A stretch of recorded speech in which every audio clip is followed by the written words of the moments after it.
सावरकर मानहानी प्रकरणामध्ये एक नवा ट्विस्ट आलेला आहे। काँग्रेसने राहुल गांधींच्या जीवाला धोका असल्याचे आरोप फेटाळून लावले। पुण्यातील कोर्टामध्ये राहुल गांधींच्या वकिलाने त्याबाबतचा दावा केलेला होता। उद्या वकील मिलिंद पवार हे लेखी निवेदन मागे घेणार आहेत। सुप्रिया श्रीनेत यांनी ट्विट करून याबाबतची माहिती दिलेली आहे। जीवाला धोका असल्याच्या वक्तव्यावरती राहुल गांधी हे असहमत असल्याचं सुप्रिया श्रीनेत यांनी सांगितलेलं आहे। त्यामुळे या प्रकरणात आता नवा ट्विस्ट आला। सुप्रिया श्रीनेत यांनी आपल्या एक्सपोस्टमध्ये काय म्हटले आपण पाहूयात। राहुल गांधींच्या वकिलांनी त्यांच्याशी चर्चा न करताच कोर्टामध्ये लेखी निवेदन दिले। राहुल गांधींनी याबाबत स्पष्ट असहमती दर्शवलेली आहे। सुप्रिया श्रीनेत यांची माहिती, राहुल गांधींच्या जीवाला धोका असल्याचं वकिलांनी कोर्टामध्ये निवेदन दिलेलं होतं। त्यामुळे त्यांचे वकील उद्या आता कोर्टामध्ये लेखी निवेदन मागे घेणार आहेत। दोन खासदारांनी भाजपच्या राहुल गांधींना धमकी दिली होती मारवा म्हणून की तू बाज, राहुल गांधी बाज आजा नहीं तो आने वाले टाइम में तेरी भी वो हालत होगी जो तेरी दादी का हाल हुआ था।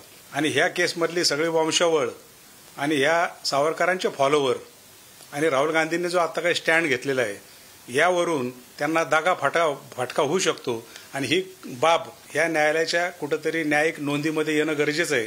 आणि म्हणून न्यायालयासमोर आज आम्ही तो अर्ज तसा दाखल केला आणि तो न्यायालयाने दाखल करून घेतला। यावर आता पुढची सुनावणी 10 सप्टेंबर 2025 होणार है। जो भी अभी सिचुएशन है उसके लिए मैंने एक एप्लीकेशन पुरशिस दिया था, नॉट एप्लीकेशन। एप्लीकेशन रहेगा तो उसमें प्रेयर रहती, विनंती रहती। पुरशिस में ऐसा विनंती नहीं, वो खाली कोर्ट के मालूमात के लिए कि आगे केस के बारे में अभी जो भी हमारा केस चलेगा उसका डिफेंस क्या रहेगा, बचाव हमारा, तो उसके हिसाब से मैंने वो पुरशिस दिया था। लेकिन हमारा जो भी लीगल टीम में बाकी डिस्कशन हुआ, ये स्टेज पे पुरशिस दाखिल करने की जरूरत नहीं। तो मुझे एज पर द इंस्ट्रक्शन तो मैं कल वो कोर्ट के सामने पुरशिस विड्रॉ कर रहा हूँ एज इट इज। तर वकिलांनी घुमजाव केलेला आणि याविषयी बोलण्यासाठी काँग्रेसचे प्रवक्ते हनुमंत पवार सध्या फोनवरून आपल्या सोबत आहेत। हनुमंत पवार, इतकी मोठी चूक मुळात होतेच कशी हा प्रश्न या निमित्ताने पडतोय। कारण एकीकडे वकील तिकडे निवेदन देतात, दुसरीकडे लगेच इकडे प्रतिक्रिया येते की राहुल गांधी यांची पूर्णपणे असहमती आहे आणि आता अर्थात उद्या ते निवेदन मागे घ्यावं लागणार आहे। नाही, विरोधी पक्षनेता असलेले राहुलजी गांधी हे गांधीजींच्या अहिंसा तत्वाला मानणारे आहेत। याचाच दुसरा अर्थ ते निर्भीड आहेत, ते भीत नाहीत, ते निर्भय आहेत।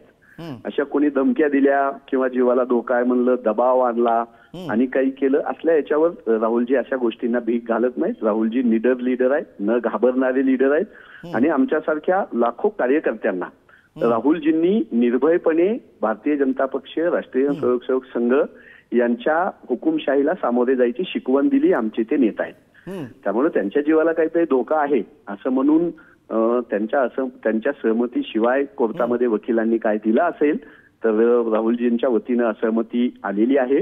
राहुलजींचं म्हणणं यामध्ये महत्वाचं आहे, राहुलजी अशा कुठल्याही धमक्यांना भीत नाहीत। बरं, राहुलजी कुठल्याही धमक्यांना भीत नाही हनुमंत पवार आपण असं म्हणताय, पण इथं असा प्रश्न पडतो की मग सावरकर गोडसे या नावांचे कनेक्शन जोडण्याचा प्रयत्न त्यांच्या वकिलांनी का केला? अवधूत वाघ आपल्या सोबत आहे, त्यांच्याकडनं प्रतिक्रिया घेऊया, पुन्हा येतो।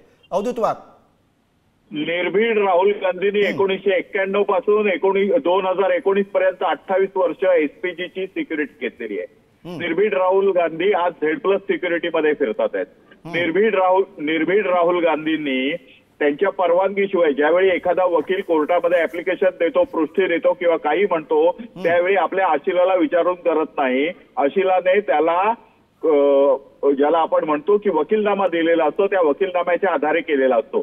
जर वकिलाने राहुल गांधींच्या जीवाला धोका आहे असं म्हटलं असेल तर ते राहुल गांधींचं स्वतःचं मत आहे।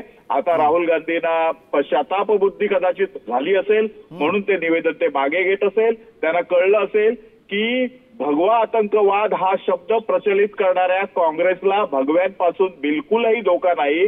त्यांना धोका असेल तर आज त्यांच्या आजूबाजूला जे लाल डेंगे पसरलेले आहेत त्या शहरी नक्षलवाद्यांपासून धोका असेल। कदाचित त्या चिंतेमुळे ते बोलले असतील। राहुल गांधींना हजारो वर्षाचं आयुष्य लाभो, त्यांच्या जीवाला धोका तर सोडाच पण त्यांच्या प्रकृतीला पण धोका नसावा अजून येणारी 100 वर्ष त्यांनी काँग्रेसचं नेतृत्व करावं हीच ईश्वरचरणी प्रार्थना आहे. राहुल गांधींना माझं उरलेलं आयुष्य पण लाभावं असं मी ईश्वराकडे प्रार्थना करतो. बरं, हनुमंत पवार, इथं प्रश्न हा उपस्थित होतोय की सावरकर गोडसे कनेक्शन का जोडलं गेलं वकिलांकडनं? वकिलांनी हे सगळं कनेक्शन जोडून कोर्टामध्ये सादर करेपर्यंत कुठलीही कल्पना दिली नाही, कुठलाही संवाद झाला नाही, अखेर ते निवेदन मागे घेण्याची वेळ येते. नेमकं चाललंय काय?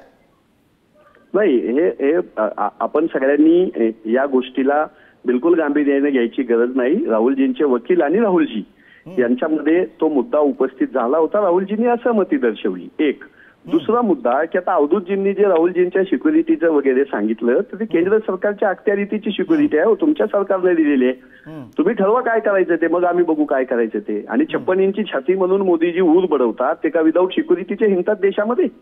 त्यामुळे तुम्ही राहुलजींना आयुष्य देण्याच्या शुभेच्छा देताय. मी पक्षाच्या वतीनं तुमचे आभार मानतो. पण वोट चोरीचा मुद्दा आणून राहुलजींनी तुमच्या पायाखालची वाळू सरकवलेली आहे हे मान्य करा. राहुलजी निर्भीड आहेत, राहुलजी निर्भय आहेत आणि आमच्या सारख्यांना लढण्यासाठीचे ते नेता आहेत. बरं, अवधूत वाघ, तुमची कॉमेंट.